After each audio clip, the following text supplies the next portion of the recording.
আল্লাহ অনেক বেশি দিয়েছিলেন। আল্লাহ নবীর আঙ্গুল ইশারায় আকাশের চাঁদ দ্বিখণ্ডিত হয়েছিল, নবীর আঙ্গুলের ইশারায় ডোবা সূর্য উদিত হয়েছিল। নবীর হাতের আঙ্গুল থেকে আল্লাহ ঝর্ণার ন্যায় পানি করেছিলেন, পানি বের করে দিয়েছিলেন।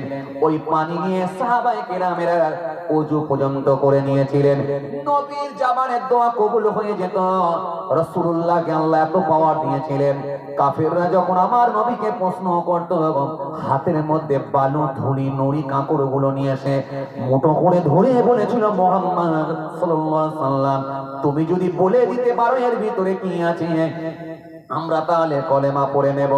আল্লাহ নবী সেই সময় বলেছিলেন, শোনো আমি রাসূলুল্লাহ বলবো ওর ভেতরে কি আছে এটা বলবো না, বরং ওর ভেতরে যে জিনিসগুলো আছে সে বলে দেবে আমি কে।